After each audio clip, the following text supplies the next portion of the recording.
Kuondoa changamoto zote zinazokabili mashamba na wakulima wa mashamba hayo, serikali imeamua kutoa hati rasmi za matumizi kwa wananchi waliokabidhiwa mashamba hayo kwa utaratibu maalumu utakaowekwa na serikali. Serikali ilifanya tathmini ya kina, ikiwemo kutafuta ushauri wa kisheria kutoka kwa ofisi ya mwanasheria mkuu wa serikali katika kuangalia namna bora ya kuweza kuwakabidhi mashamba haya wananchi ili yale malengo ya mwaka 1964 yaweze kufikiwa kikamilifu. Hatua ya kutoa hati hizi kwa wananchi kutawezesha kupatikana kwa faida nyingi, zikiwemo kuondoa migogoro ya mipaka baina ya watumiaji wa mashamba hayo pale mashamba haya yatakapopimwa rasmi na kila mmoja kupatiwa hati yake kama tulivyoelezwa hapa na waziri, kuweka kumbukumbu vizuri kwa kufanya usajili wa mashamba hayo na kuwapa uhakika wa umiliki wananchi watakaopewa hati hizo. Aidha,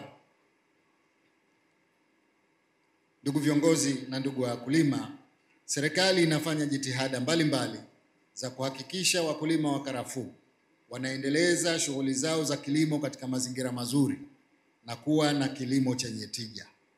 Mbali ya uamuzi wa ugawaji wa hati kwa wakulima, serikali kupitia Shirika la Taifa la Biashara ZSTC imeimarisha mfumo mzima wa ununuzi wa zao la karafuu kutoka kwa wakulima.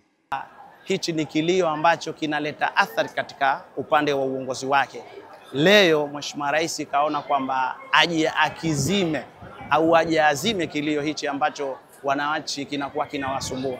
Ametunuku kutukabidhi au kutaka kutukabidhi hati za mashamba yetu ya mikarafuu, ambayo sisi kwa upande wetu itakuwa ni tunu, na mategemeo yetu kwamba kupata hati hizi sasa tutakuwa na nguvu zaidi kushinda nguvu ya mwanzo ya kuweza kuzalisha kwa wingi mikarafuu ndani ya maeneo yetu, kuyahifadhi zaidi na kuyalinda vizuri zaidi. Shukuru Mheshimiwa Rais kwa kutujalia leo kuja kutupa nyaraka zetu za mashamba, tukapata nyaraka zetu na sisi tukajisikia, kwa sababu muda mrefu silikuwa sisi ukishazaliwa karafuu ukifika msimu tunakuta tu serikali wanakuja pale wanapiga tathmini mikarafuu, watu wanakwenda kuchuma, wewe unabaki anakupanda na kulinda tu. Lakini twamshukuru Mheshimiwa Rais kwa kusudi akakusudia kuja kuwaona wakulima wa karafuu na kuwafanya awamilikishe ili kila mmoja amiliki mwenyewe shamba yake.